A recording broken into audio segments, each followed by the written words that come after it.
தந்தை மகன் தூயாவியாரின் பேராலே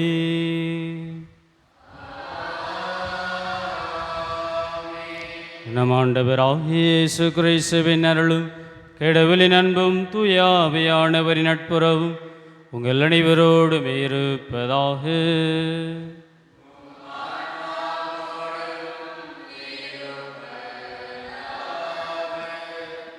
இயேசுவில் பிரியமான சகோதர சகோதரிகளே, தாய் திரு அவையோடு இணைந்து புனித யோசேப்பினுடைய தொழிலாளர் தின விழாவை கொண்டாடுகின்றோம். உங்கள் அனைவருக்கும் பேரவை பங்கின் சார்பாக அனைவருக்குமே உழைப்பாளர்கள் தின வாழ்த்துக்களை அன்போடு தெரிவித்துக் கொள்கிறோம். Happy feast. இன்றைய திருப்பலியானது சிறப்பாக நம்முடைய பங்கிலே உழைக்கின்ற அனைத்து குடும்பங்களுக்காகவும் ஜெபிப்போம். சூசேப்பர் அன்பிய குடும்பங்களுக்கு இறைவன் செய்த எல்லா நன்மைகளுக்கு நன்றி திருப்பலியாகவும், செபஸ்டின் ராஜ் ஜோசப் கென்னடி உடல் நலம் பெற வேண்டி சுகம் பெற வேண்டி வேண்டுதல் திருப்பலியாகவும், ஜேம்ஸ் அவருடைய ஆன்ம இளைப்பாற்றிக்காகவும், ஜோசிசேரின் ஆன்ம இளைப்பாற்றிக்காகவும், காளிக்குண்டையா காளிக்குத்தேரியம்மாள் மாதா சலப்பன் டிஆர் செல்வராஜ் ட்ரூமன் ராஜ் உத்தரகிர ஸ்தலத்தில் இருக்கின்ற ஆன்மாக்கள் யாரும் நினையாத ஆன்மாக்களுக்காகவும், தர்ம ஜெயராஜ் ஜெமிமா பிரியாராணி தர்ம அந்தையா ராஜம்மாள் இக்னேசியஸ் நவீன் அவருடைய ஆண்மையை பற்றிக்காகவும், அருட்சகோதரி ஆரோக்கியமேரி அவருடைய ஆண்மையை பற்றிக்காகவும், ரெஜின் நிர்மல்ராஜ் ஆன்ம இளைப்பாற்றிக்காகவும், அருட்தந்தை பி ஜான் போஸ்கோ ஆன்ம இளைப்பாற்றிக்காகவும் நாம் இத்திருப்பலியிலே சிறப்பாக ஜெபிப்போம். சகோதர சகோதரிகளே, இத்தூய மறை நிகழ்வுகளிலே பங்கெடுக்க தடையாக இருக்கின்ற நம்முடைய குற்றங்கள் குறைகள் பாவங்களை நினைத்து பார்ப்போம். ஆண்டவரிடம் மன்னிப்பு வேண்டுவோம். எல்லாம் அல்ல இறைவனிடமும்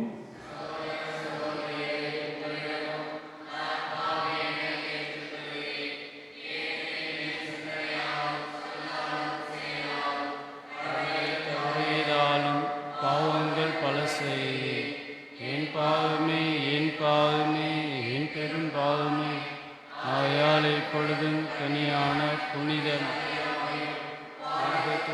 புனிதர் அனைவரையும் சகோதர சகோதரிகளை உங்களையும் தெய்வனாகிய ஆண்டவரிடம் எனக்காக வேண்டிக் கொள்ள இயலாமல்ல இறைவன் மீது இரக்கம் வைத்து நம் பாவங்களை மன்னித்து நம்மை நிலை வாழ்வுக்கு அழைத்து செல்வாராக.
அடுத்து இன்றோ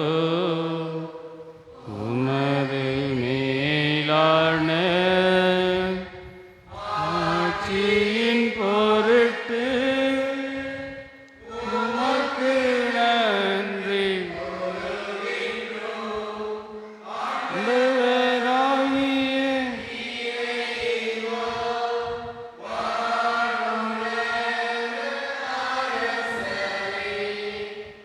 எல்லாம் வல்ல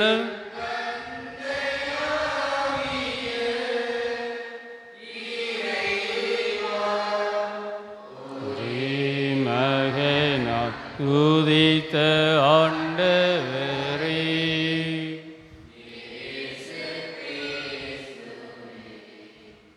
ஆண்டவராகிய இறைவா இறைவன்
மன்றாடுவோமாக.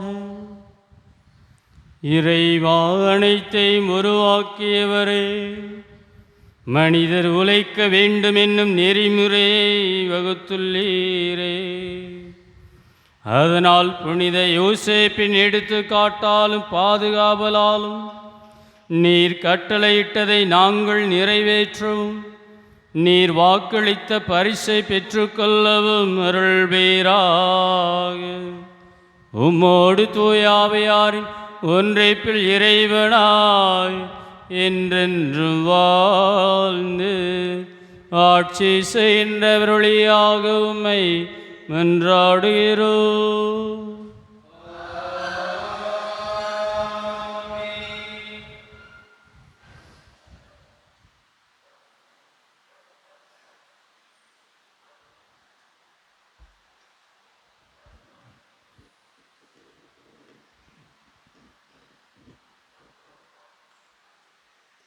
தொடக்க நூலிலிருந்து வாசகம். அதிகாரம் 1, 26, 2, 3. கடவுள் மானிடரை நம் உருவிலும் நம் சாயலிலும் உண்டாக்குவோம். அவர்கள் கடல் மீன்களையும் வானத்து பறவைகளையும் கால்நடைகளையும் மண்ணுலகு முழுவதையும் நிலத்தின் ஊர்வன யாவற்றையும் ஆளட்டும் என்றார். கடவுள் தம் உருவில் மானிடரை படைத்தார். கடவுளின் உருவிலேயே அவர்களை படைத்தார். ஆணும் பெண்ணுமாக அவர்களை படைத்தார். கடவுள் அவர்களுக்கு ஆசி வழங்கி பழுகி பெருகி மண்ணுலகை நிரப்புங்கள், அதை உங்கள் ஆற்றலுக்கு உட்படுத்துங்கள். கடல் மீன்கள் வானத்து பறவைகள் நிலத்தில் ஊர்ந்து உயிர் வாழ்வன அனைத்தையும் ஆளுங்கள் என்றார். அப்பொழுது கடவுள் மண்ணுலகெங்கும் உள்ள விதை தரும் செடிகள் பழமரங்கள் அனைத்தையும் உங்களுக்கு நான் கொடுத்துள்ளேன். இவை உங்களுக்கு உணவாகட்டும். எல்லா காட்டு விலங்குகள், வானத்து பறவைகள், நிலத்தில் ஊர்வன ஆகிய அனைத்து உயிரினங்களும், பசுமையான செடிகள் அனைத்தையும் நான் உணவாக தந்துள்ளேன் என்றார். அது அவ்வாறே ஆயிற்று. கடவுள் தாம் உருவாக்கிய அனைத்தையும் நோக்கினார். அவை மிகவும் நன்றாயிருந்தன. மாலையும் காலையும் நிறைவேற்று 6ஆம் நாள் முடிந்தது.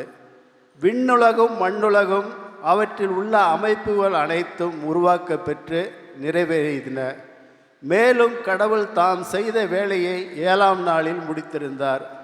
அவர் தாம் செய்த வேலைகள் அனைத்தையும் நிறைவேறச் செய்து 7ஆம் நாளில் ஓய்ந்திருந்தார். கடவுள் 7ஆம் நாளுக்கு ஆசி வழங்கி அதை புனிதப்படுத்தினார். ஏனெனில் கடவுள் தாம் செய்த படைப்பு வேலைகள் அனைத்தையும் நிறைவு பெறச் செய்து அந்நாளில் தான் ஓய்ந்திருந்தார். இது ஆண்டவர் வழங்கும் அருள்வாக்கு.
ஆண்டவர் உங்களோடு இருப்பாராக.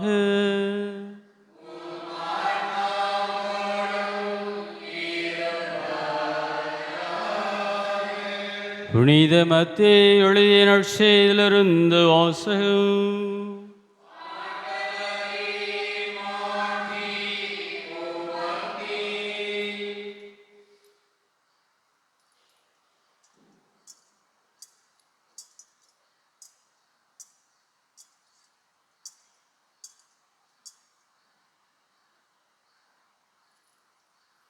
மத்தேயு எழுதிய நற்செய்தியிலிருந்து வாசகம். அதிகாரம் 13, இறைவசனம் 54 முதல் 58 முடிய. அக்காலத்தில் இயேசு தமது சொந்த ஊருக்கு வந்து அங்குள்ள தொழுகை கூடத்தில் அவர்களுக்கு கற்பித்தார். அதை கேட்டவர்கள் வியப்பில் ஆழ்ந்தார்கள். அவர்கள், எங்கிருந்து இந்த ஞானம் இவருக்கு வந்தது? இப்படி இந்த வல்ல செயல்களை செய்கிறார். இவர் தச்சருடைய மகன் அல்லவா?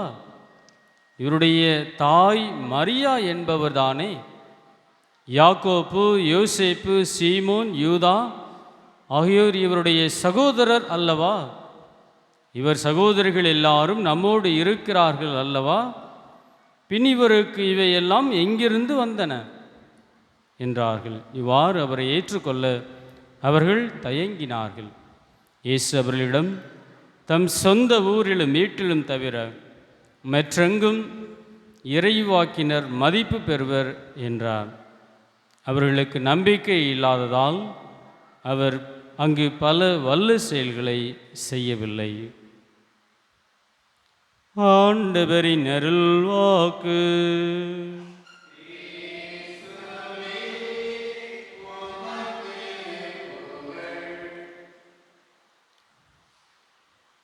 இப்படித்தான் வாழ வேண்டும் என்பதை மறந்தார். எப்படியும் வாழலாம் என்றே நினைத்தான். அப்படியே உதாரியாய் செலவுகள் செய்தான். கைப்பிடி செல்வமின்றி எல்லாம் இழந்தான். பன்றி மேய்க்கும் வேளையில் சேர்ந்தான். அவன் உணவின்றி வாடியே நின்றான். இயேசுவில் பிரியமான சகோதர சகோதரிகளே, இன்று தாய் திரு அவையோடு இணைந்து புனித யோசேப்பினுடைய தின விழாவை கொண்டாடுகிறோம். உழைப்பாளர்களுடைய நாளை கொண்டாடுகிறோம். ஆகவே உங்கள் அனைவருக்கும் உழைப்பாளர்களுடைய தின வாழ்த்துக்களை அன்போடு தெரிவித்துக் கொள்கின்றோம். நீதிமொழிகள் புத்தகத்திலே அதிகாரம் 14 இறைவசனம் 23 சொல்லுகிறது, கடும் உழைப்பு எப்போதும் பயன் தரும், வெறும் பேச்சினால் வருவது வறுமையே. நிறைய பேர்லாம் பார்க்க பேசிக்கிட்டே இருப்பாங்க. காலையில் எந்திரிச்சதுலேருந்து பேசிகிட்டே இருப்பாருங்க. ஒரு வேலையும் செய்ய மாட்டாருங்க. வீட்டில் எத்தனை மணிக்கு எந்திரிக்கிறதுனா? ஒரு 5 மணிக்கு 6 மணிக்காவது எந்திரிக்கணுமா இல்லையா? 8 மணிக்கு எந்திரிச்சிட்டு எந்த வேலையும் செய்கிறதில்ல.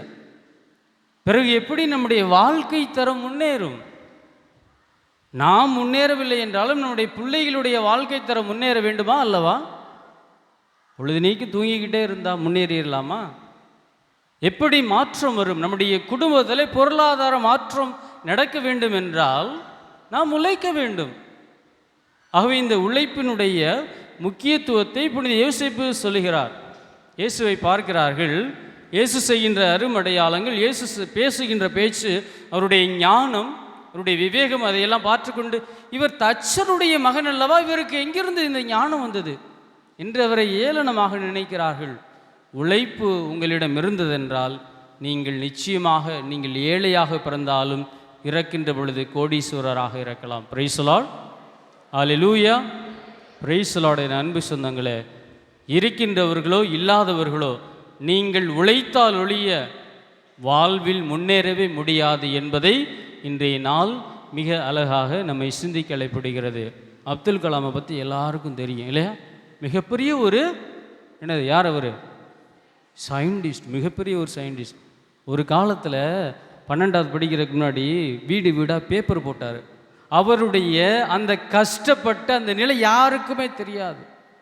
அனைவருக்கும் என்ன, அப்துல் கலாமா மிகப்பெரிய ஒரு ஜனாதிபதி, அந்த ஒரு நிலை தான் எல்லாருக்குமே தெரியும். அவர் அந்த ஜனாதிபதி ஆகுவதற்கு அவர் பட்ட பாடுகள், அவர் பட்ட உழைப்பு, அவர் பட்ட கஷ்டங்கள் யாருக்குமே தெரியாது. அதை நாம் தெரிந்தாலும் கூட சும்மா வாசிட்டு போயிடுவோம். எந்த ஒரு மனிதனும் ஈஸியாக மிகப்பெரிய ஒரு பொசிஷனுக்கு வர்றதே முடியாது. என் அன்பு சொந்தங்களே, சுந்தர் பிச்சை, அவருடைய ஒரு மாத சம்பளம் எவ்வளோன்னு தெரியுமா? ஒரு மாத சம்பளம் 1,00,000 இருந்தால் கூட நம்ம என்ன செய்கிறோம், 1, 10, 100, 1000, 10,000, 1,00,000, அதுக்குரிய ஜீரோவை சில நேரத்தில் நம்ம மறந்துடுவோம் எவ்வளவுன்னு என்றதுக்கு. அவருடைய அவ்வளோ பெரிய சம்பளத்துக்கு அந்த கூகுள் இல்லையா, கூகுள் நிறுவனத்தினுடைய சிஇஓவாக இருக்கிறார். அவருடைய படிப்பு தான் அவருடைய அந்த தகுதிக்கு அவர் தேர்ந்தெடுக்கப்படுகிறார். நம்ம ஊரில் எவ்வளோ இன்ஜினியர்ஸ் இருக்காங்க, எவ்வளோ டாக்டர்ஸ் இருக்காங்க, எவ்வளோ ஐஏஎஸ் இருக்காங்க, எவ்வளோ ஐபிஎஸ் இருக்காங்க, எவ்வளோ போலீஸ் இருக்கிறாங்க, எவ்வளவு விவசாயிகள் இருக்கிறார்கள் சொல்லுங்கள். எதுவுமே நம்ம சொல்ல மாட்டோம், எதுவுமே நம்ம பேச மாட்டோம். கடைசி வரைக்கும் இப்படியே அமைதியாகவே ஓட்டிட்டு ஓடிடலாம்னு நினைக்கிறோம் இந்த மண்ணை விட்டு. அது அல்ல வாழ்க்கையின் அன்பு சொந்தங்களே, இது அல்ல வாழ்க்கை. நாமும் உழைக்க வேண்டும். எல்லாருக்கும் தெரியும், அமெரிக்காவினுடைய ஜனாதிபதியாக யார் இருந்தால் ஒரு காலத்தில், மிகப்பெரிய ஒரு மனிதர், ஆபிரகாம் லிங்கன். அவருடைய அப்பா என்ன வேலை செஞ்சார்? செருப்பு தைக்கிறவருங்க, செருப்பு தைக்கிற தொழிலாளி. அவர் படிக்கிறதுக்கு வறுமை, படிக்க வாய்ப்பே இல்லை. ஒரு காமன் லைப்ரரி, அங்கே போய் உட்காந்து படிக்கிறாரு. டைம் ஆயிடுச்சுன்னு சொல்லிட்டு வாட்ச்மேன், என்னப்பா உனக்கு வேறு இடமே இல்லையா, வெளியில் போப்பான்னு விரட்டினவர் யார்? மிகப்பெரிய ஒரு அமெரிக்கா நாட்டினுடைய ஜனாதிபதி. எதற்கு, என்னால், என்ன காரணத்தினால மிகப்பெரிய முக்கியத்துவம் வாய்ந்தவராக மாறினார்? உழைப்பு. நம்ம இன்னைக்கு உட்காந்து பொழுதினீக்கும் பேசுவோம், பொழுதினீக்கும் தூங்குவோம். இதுதான் நம்ம செய்கிற மிகப்பெரிய உழைப்பு. அப்புறம் எப்படி நம்முடைய வாழ்க்கை தரம் முன்னேறும்? இறை வார்த்தை மிக அழகாக சொல்கிறது. நீதிமொழிகள் அதிகாரம் 21 இறைவசனம் 25 சோம்பேறினுடைய அவருடைய செயல் அவரை கொல்லும், ஏனெனில் அவருடைய கைகள் வேலை செய்ய மறுக்கின்றன. இன்றைக்கெல்லாம் சில பேர் காலையில் எந்திரிக்கணும், வேலைக்கு போகணும்னா அவ்வளோ அலுப்பு. ஆனால் காசு வேணும், ஜாலியாக இருக்கணும், சந்தோஷமாக இருக்கணும், எந்த வேலையும் செய்யக்கூடாது. எப்படி வரும்? ஆக அன்பு இறை மக்களை, நாம் உழைக்க வேண்டும். உழைப்பிற்கு மிகப்பெரிய உதாரணம் நமக்கு யோசேப்பு. அவர் தச்சர் வேலை செய்து அவருடைய மனைவி, அவருடைய பிள்ளைகளை பாதுகாத்தார். உங்களால் உழைக்க முடியலையா? திருமணமே செய்து கொள்ளாதீர்கள். உங்களுடைய மனைவியை பார்க்க முடியவில்லையா? உங்களால் நீங்கள் திருமணம் செய்து கொள்ள லாய்க்கே கிடையாது. பிறகு எதற்கு உங்களுக்கு குடும்பம்? ஆக உழைப்பு தான் ஒரு குடும்பத்தினுடைய ஆணிவேர். கணவனோ மனைவியோ நீங்கள் இருவரும் சில நேரங்களிலே உழைக்கின்ற பொழுது நல்லதுதான். ஆனால் உங்களுடைய பிள்ளைகளை யார் பார்ப்பார்? இவ்வாறு நாம் இந்த உழைப்பினுடைய முக்கியத்துவத்தை நாம் தெரிந்து கொள்ள வேண்டும். எல்லாருக்கும் தெரியும் கேபிஎன் டிராவல்ஸ் இல்லையா? கேபிஎன் டிராவல்ஸ் எல்லாருக்கும் தெரியும். அவருடைய அந்த ஹிஸ்டரியை வாசித்து பார்த்தீங்கன்னா தெரியும் அவருடைய பாடுகள். இன்றைக்கி நிறையா கேபிஎன் டிராவல்ஸ்னு பஸ்ஸு ஆயிரக்கணக்கில் லட்சக்கணக்கில் அவருங்க ஒரு நாளைக்கு சம்பாதிக்கிறாங்க, கோடிக்கணக்கில் சம்பாதிக்கிறாங்க. ஒரு பஸ்ஸினுடைய விலை 3 கோடி. ஒரு பஸ்ஸினுடைய விலை, அவர்கிட்ட இருக்கிற பஸ்ஸு எப்படியும் 1500க்கு மேலே இருக்குது. ஆனால் ஒரு பஸ்ஸினுடைய விலை எவ்வளவு? 3 கோடிக்கு மேலே. ஆனால் ஒரு காலத்தில் அவர் ஒரு டிரைவராக இருந்தவர், ஒரு லாரி டிரைவராக இருந்தவர். எப்படி அவரால் மட்டும் மிகப்பெரிய ஒரு பிஸ்னஸினுடைய முக்கியத்துவத்தை அடைய முடியிருந்தது? அதே போல தான் என் அன்பு சொந்தங்களே, சாதாரணமாக நம்ம படத்தில் நடிக்கிற ரஜினிகாந்த் ஒரு பஸ்ஸினுடைய டிரைவராக இருந்தவர். இன்றைக்கி எத்தனை கோடி சம்பளம் வாங்குறாரு? உழைப்பு தான் உங்களுடைய வாழ்க்கை தரத்தை உயர்த்த முடியும். அதை நாம் உண்மையில் புரிந்து கொள்ள வேண்டும். படிப்பு தான் நம்முடைய வாழ்க்கையை முன்னேற்ற முடியும். நம்முடைய சந்ததியினர் விடுங்க, இப்போ 40 வயசுக்கு மேலே உங்களுக்கு ஆயிடுச்சா விட்டுருங்க, இந்த சந்ததியை விட்டுருங்க. 40 வயசுக்கு கீழே இப்போ நம்முடைய பிள்ளைகள் 20 வயசு 18 வயசு, இந்த பிள்ளைகளுடைய வாழ்க்கை தரத்தை யார் உயர்த்த வேண்டும்? பெற்றோர்கள். உங்களுடைய பிள்ளைகளுக்கு என்ன சொல்லிக் கொடுக்குறீங்க? நம்ம ஊரில் உள்ள ஆம்பளை பசங்களோட பொம்பளை பசங்க ரொம்ப விவரமாக இருக்கிறாங்க தெரியுமா?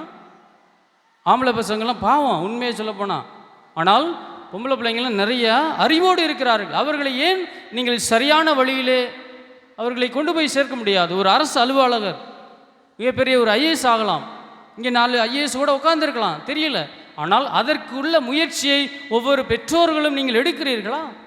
நிறைய பிள்ளைங்கள்ட்ட நான் பேசுகிறப்ப அவங்களுக்கு நல்ல ஒரு அறிவு இருக்குது, விவேகம் இருக்குது, நல்ல திறமை இருக்குது. உழைப்பு என்ற ஒன்றை மட்டும் நீங்கள் சொல்லிக் கொடுக்க வேண்டியது பெற்றோர்களாகி நீங்கள், உங்களுடைய கடமை. அதை நீங்கள் செய்து கொடுத்தீர்கள் என்றால் உங்களுடைய பிள்ளைகள் மிகப்பெரிய ஒரு மனிதராக நாளைக்கு வருவார்கள். நீங்களும் டிவியில் வரலாம், அன்னைக்கு இப்படி சொன்னாங்க அப்படி சொன்னாங்க என்று நீங்களும் மகிழ்ச்சியாக இருக்கலாம். என் அன்பு சொந்தங்களே, ஆக இறைவார்த்தை மிக அழகாக சொல்லுகிறது. 2 தெசலோனிக்கர் புத்தகத்தில் அதிகாரம் 3 இறைவசனம் 10 இறைவார்த்தை சொல்லுகிறது, உங்களில் உழைக்க மனமில்லாத எவரும் உண்ணலாகாது. சாப்பிடாத, வேலைக்கு போகலையா, தூங்கிக்கிட்டே இருக்கியா, தூங்கிக்கிட்டே கெட, எந்த சாப்பாடு சாப்பிடாது என்று மிக அழகாக உழைக்க மனமில்லாதவன் உண்ணலாகாது என்று சொல்லுகிறார் புனித பவுல் அவர்களின் அன்பு சொந்தங்களே. ஆக மனிதனாக பிறந்து விட்டோம் என்றால் நாமும் உழைக்க வேண்டும், நாமும் மிகப்பெரிய ஒரு பதவியை அடைய வேண்டும் என்ற ஒரு குறிக்கோள் இருக்க வேண்டும், ஒரு ஆதங்கம் இருக்க வேண்டும். ஆகா, நான் பிறந்தது ரொம்ப ஏழை, வீடு இல்லை, வசதி இல்லை, என்னடா இது காலையிலே சாப்பிட்றதுக்கு சாப்பாடு இல்லை, இருந்தாலும் நான் என்னுடைய பெற்றோருடைய தரத்தை உயர்த்த வேண்டும் என்று உழைக்க வேண்டும், படிக்க வேண்டும். நீங்கள் வச்சிருக்க சொத்தையோ காசையோ பணத்தையோ யாராவது பிடுங்கிட்டு ஓடிடலாம். ஆனால் உங்களுடைய பிள்ளைகளுக்கு படிப்பை கொடுத்தீர்கள் என்றால் யாராலும் பிடுங்க முடியாது. அந்த படிப்பு அவர்களுக்கு மிகப்பெரிய வாழ்க்கை தரத்தை உயர்த்தும். Price the lord, hallelujah, praise the Lord. ஆக அன்பு சொந்தங்களே, நாம் அனைவரும் உழைக்க வேண்டும். அந்த உழைப்பினால் மட்டும்தான் நாம் இந்த வாழ்க்கையில் உயர முடியும் என்று இன்றைய இந்த உழைப்பாளர்கள் தினம் நம்மை சிந்திக்க அழைப்பிடுகிறது. உழைப்போம். ஒருவேளை நம்முடைய பிள்ளைகளுக்கு நிறைய அறிவோ ஞானமோ இருந்ததென்றால் அவர்களை வளர்ப்போம். ஒரு ஐஏஎஸ் ஆக்குவோம், ஒரு ஐபிஎஸ் ஆக்குவோம், ஒரு ஐஆர்எஸ் ஆக்குவோம். நாளைக்கு நம்முடைய தர்காஸ் பங்கில் பல அரசு அலுவலர்கள் இருப்பார்கள், பெரிய பெரிய பொசிஷனில் இருப்பார்கள் என்று சொல்லுகின்ற பொழுது நம்ம ஊருக்கு பெருமை, நம்முடைய குடும்பத்திற்கு பெருமை, நம்முடைய சந்ததியினருக்கு பெருமை. தர்காஸா போனீங்கன்னா அங்கே பார்த்தீங்கன்னா எல்லாரும் அவங்கவுங்களுக்கு கொஞ்சம் இடம் இருந்துச்சு, அதை மாற்றி மாற்றி விற்று அவங்க பழப்பை ஓட்டிக்கிட்டே இருக்கிறாங்க, எந்த வேலையும் அவ்வளோ பெரிய செய்ய மாட்டாங்க அப்படின்னு சொன்னால் இப்படி இருக்குது. தர்காஸா மிகப்பெரிய ஒரு 130 வருடங்களுக்கு மேலான ஒரு மிகப்பெரிய ஊர். அங்கே போனீங்கன்னா ஐஏஎஸ் ஐபிஎஸ் அங்கே இல்லாத அரசு அலுவலர்களே இல்லை என்று சொன்னால் எப்படி இருக்கும்? அந்த அளவுக்கு நாம் உழைக்க வேண்டும். என் அன்பு சொந்தங்களே, நம்மளால் முடியலையா, நம்முடைய பிள்ளைகளை வளருங்கள். அதைத்தான் நான் சொல்லுவேன். நம்முடைய பிள்ளைகளுக்கு அறிவு இருக்குது, நம்ம பிள்ளைகளுக்கு ஒன்று சொல்லிக் கொடுக்கணும், கொஞ்சம் உழைக்க சொல்லிக் கொடுக்கணும். நிறைய பேர் கொஞ்சம் சோம்பேறிகளாக மட்டும் இருக்கிறாங்க, அவ்வளோதான். அதை நீங்கள் கொஞ்சமாக மாற்றி நீங்கள் உழைக்க கற்றுக் கொடுத்தீர்கள் என்றால் நிச்சயமாக நம்முடைய பிள்ளைகள் மிகப்பெரிய ஒரு ஐஏஎஸ்ஸாவோ ஐபிஎஸ்ஸாவோ மிகப்பெரிய ஒரு இந்த சுந்தர் பிச்சை மாதிரி சிஇஓனுடைய தளபதியாகவும் வரலாம், கூகுளினுடைய சிஇஓ அந்த மாதிரியான தளபதியாக கூட வரலாம். ஆக என் அன்பு சொந்தங்களே, சிந்திப்போம். நம்முடைய பிள்ளைகளை நல்ல ஒரு உழைப்பாளர்களாக வாழ்க்கையில் வெற்றி பெறக்கூடிய அந்த ஆசீர்வாதத்தை இறைவன் நமக்கும் நம்முடைய குடும்பத்துக்கும் தரும்படியாக இத்திருப்பலியிலே சிறப்பாக செபிப்போம், மன்றாடுவோம். நம்முடைய குடும்பத்தில் உழைக்கின்ற அனைத்து உழைப்பாளர்களை நினைத்து பார்ப்போம், நன்றி சொல்லுவோம். கடவுளுக்கு நாம் தொடர்ந்து நம்முடைய குடும்பங்களை ஒப்புக் கொடுப்போம். ஆமேன்.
சகோதர சகோதரிகளே, என்னுடையதுமான பலியெல்லாம் அல்ல இறைவனுக்கு ஏற்றதாகும்படி மன்றாடுங்கள்.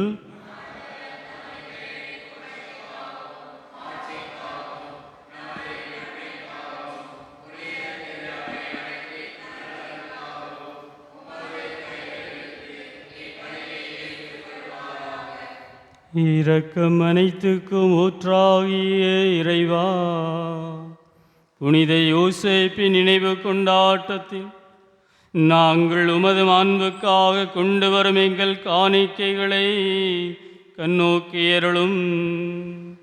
இவ்வாறு உம்மை மன்றாடுவோருக்கு இக்காணிக்கைகள் பாதுகாவலாயிருக்க கனிவுடன் அருள்வீராக. எங்கள் ஆண்டவராகிய இயேசு கிறிஸ்துவியாக உம்மை மன்றாடுகிறோம். ஆண்டவர் உங்களோடு இருப்பாராக.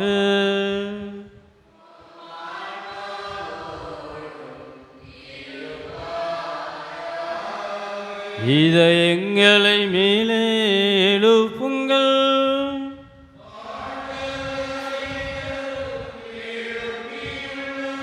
நாம் இறைவனாகிய ஆண்டவருக்கு நன்றி கூறுவோம்.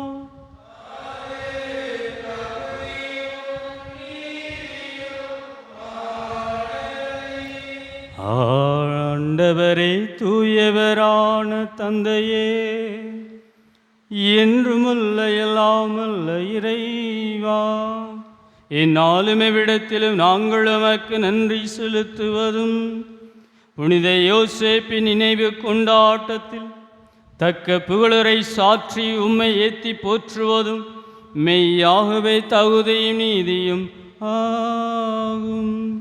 எங்கள் கடமை மீட்புக்குரிய செயலுமாகும்.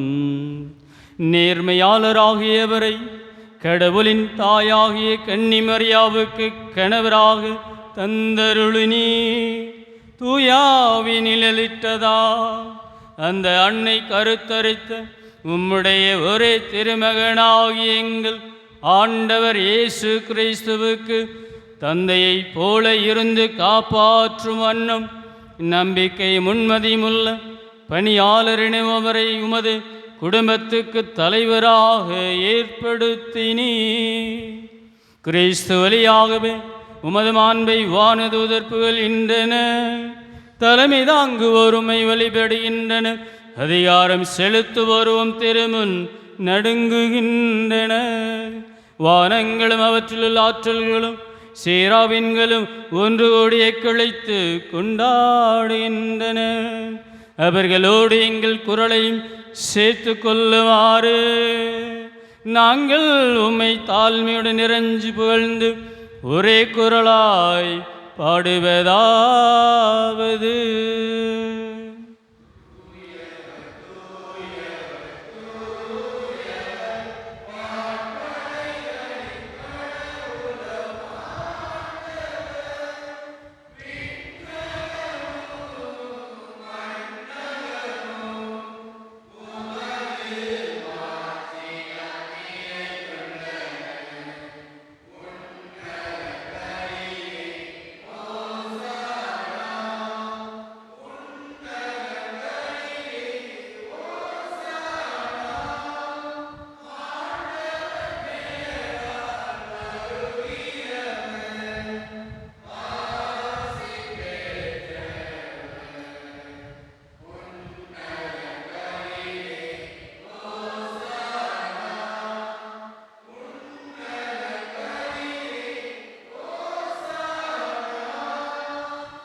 ஆண்டவரே,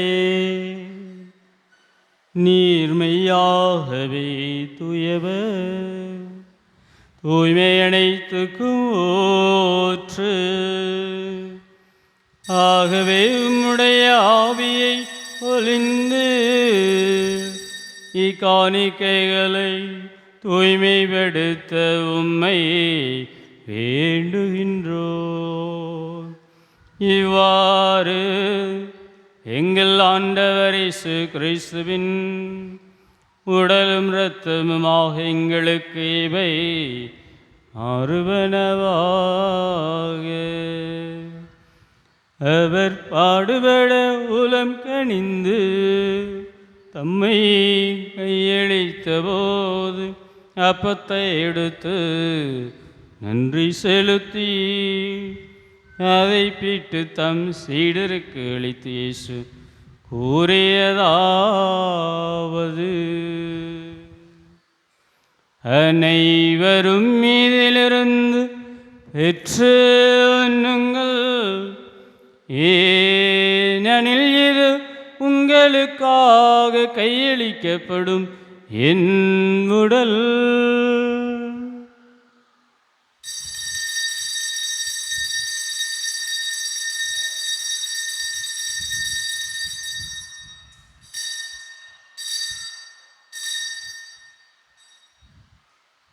அவ்வண்ணமே இரவு விருந்தை அருந்தியபின் கிண்ணத்தை எடுத்து மீண்டும் உமக்கு நன்றி கூறி தம் சீடர்களுக்கு அளித்து இயேசு கூறியதாவது: அனைவரும் இதிலிருந்து பெற்று பருகுங்கள், ஏனெனில் இது புதிய நிலையான உடன்படிக்கைக்குரிய இரத்தத்தின் கிண்ணம். ஏது பாவ மன்னிப்புக்கென்று உங்களுக்காகவும் பலருக்காகவும் சிந்தப்படும். இதை என் நினைவாக செய்யுங்கள்.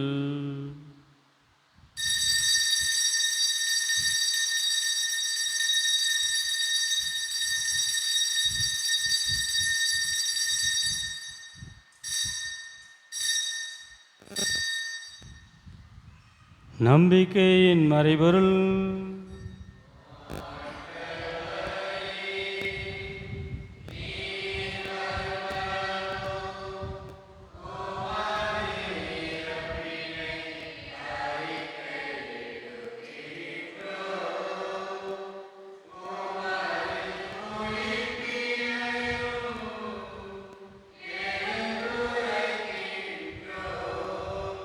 ஆகவே ஆண்டவரே, நாங்கள் கிறிஸ்துடைய இறப்பினை உயிர்ப்பினை நினைகூர்ந்து வாழ்வு தரும் அப்பத்தை மீட்பளிக்கும் கிண்ணத்தையும் எமக்கு பகடைக்கிறோம்.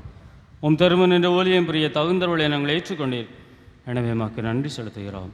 மேலும் கிறிஸ்துடைய உடலிலும் இரத்தத்திலும் பங்குள்ள எங்களை தூய ஆவியார் ஒன்று சேர்க்க வேண்டும் என நம்மை தாழ்மையுடன் கொண்டாடுகிறோம். ஆண்டவரே, உலகெங்கும் பரவியிருக்கின்ற உமது திரு அவை நினைவு கூர்ந்தருளும்.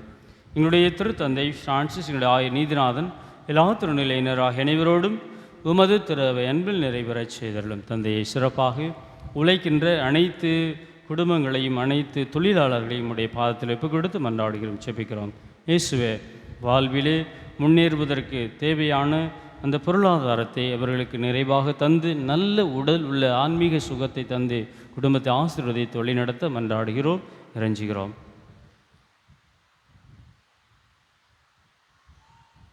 மேலும் உயிர்த்தலும் எதிர்நோக்குடந்தீர்களும் எங்கள் சகோதர சகோதரிகளையும் இறந்தோர் அனைவரையும் இரக்கத்துடன் நினைவுகூர்ந்து உமது திருமுக ஒளியினுள் ஏற்றுள்ளும்.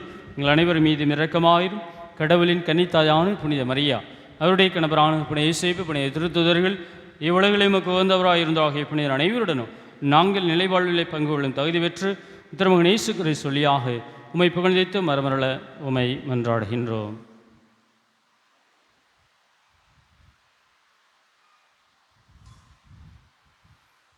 இவர் வழியாக இவரோடு இவரில் எல்லாம் வல்ல இறைவனாகிய தந்தையே, தூய ஆவியாரின் ஒன்றைப்பு எல்லா புகழும் ஆட்சியும் என்றென்றும் உமக்கு உரியதே.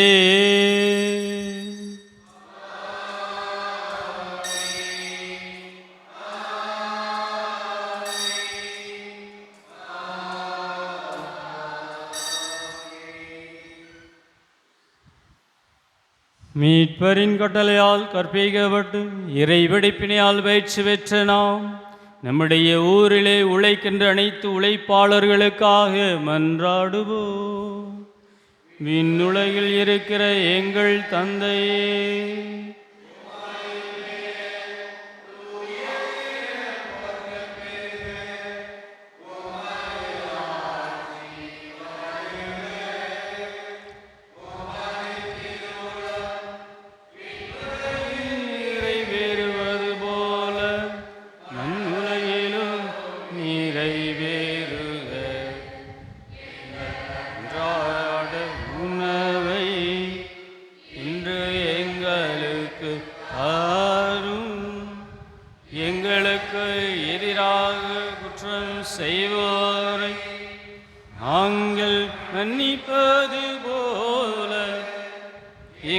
குற்றங்களை மன்னியும், எங்களை சோதனைக்கு உட்படுத்தாதேயும்.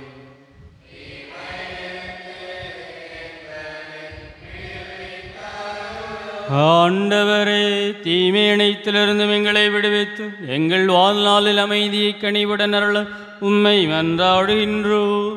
உமது இரக்கத்தின் உதவியால் நாங்கள் பாவத்தில் இருந்து எப்போது விடுதலை பெற்று யாதொரு கலக்கமுமின்றி நலமாயிருப்போமாக. நாங்கள் எதிர்நோக்கி இருக்கும் பேரின்பத்துக்காகவும் மீட்பராகிய இயேசு கிறிஸ்துவின் வருகைக்காகவும் காத்திருக்கின்றோம்.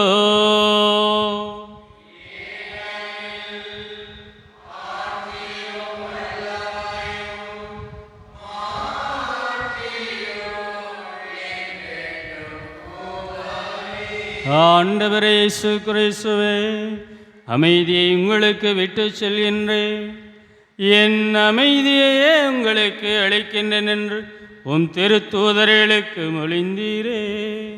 எங்கள் குற்றங்கள், குறைகள், பாவங்கள், பலவீனங்களை பாராமல் உமது திரு அவையின் நம்பிக்கையை கண்ணோக்கி உமது திருவுளத்திற்கு ஏற்பதற்கு அமைதியை ஒற்றுமையும் அளித்தருள்வீராக. என்றென்று வாழ்ந்து ஆட்சி செய்கின்றவர் நீரே. ஆண்டவருடைய மீதி உங்களோடு என்றும் இருப்பதாக.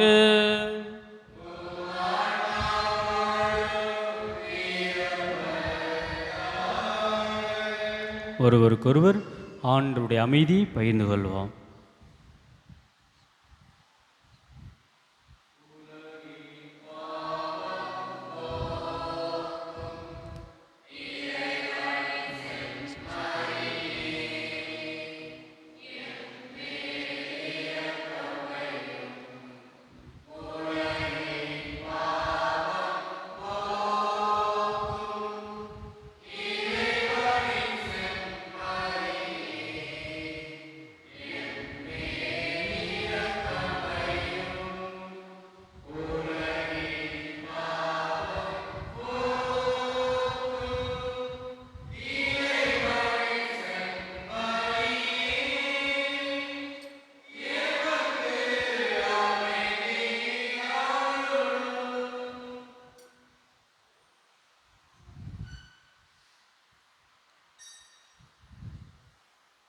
இதோ இறைவனின் செம்மறி, இதோ உலகின் பாவங்களை போக்குகின்றவர்.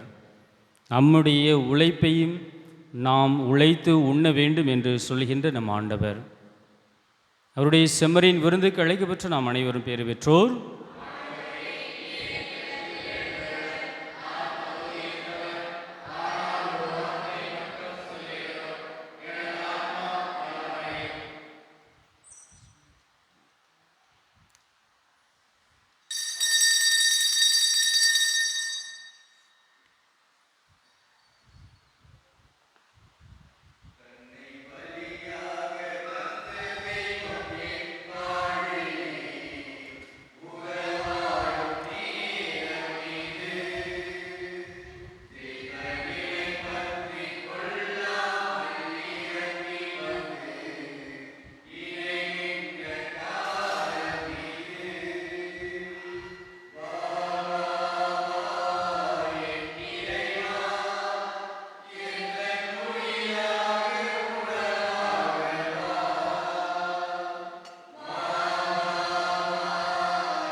நம்முடைய பங்கிலே உழைக்கின்ற அனைத்து உழைப்பாளர்களுக்கும் வாழ்த்துக்களும் நன்றிகளும் செபங்களும். இறைவன் உங்களுடைய உழைப்பை நிறைவாக ஆசீர்வதிப்பாராக. உடைய குடும்பத்தை நிறைவாக உழைப்பின் மூலமாக ஆசீர்வதிப்பாராக. நன்றியோடு தினமும் நாங்கள் உங்களுடைய குடும்பத்திற்காக செபம் செய்வோம். நன்றி கூறி மன்றாடுவோமாக. என்றும் வாழும் எல்லாமல்ல இறைவா, உம்முடைய திருமகனின் உண்மையான இறைத்தன்மையை புனித சூசேப்பரின் வழியாக நாங்கள் அவருடைய எடுத்துக்காட்டினுடைய வழியாக உமது அன்பின் சான்றுகளை எங்களுடைய இதயங்களில் பதித்து முடிவில்லா அமைதியின் பயனை இடையராது பெற்றுக்கொள்வோமாக. எங்கள் ஆண்டவராகிய இயேசு கிறிஸ்துவியாக உம்மை மன்றாடுகிறோம். ஆண்டவர் உங்களோடு இருப்பாராக.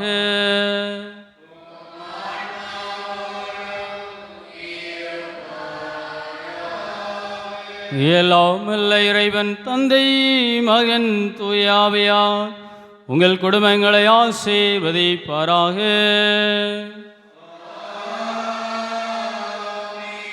உழைத்து சென்று வாழுங்கள், வாழ்க்கை வழி தொடரட்டும்.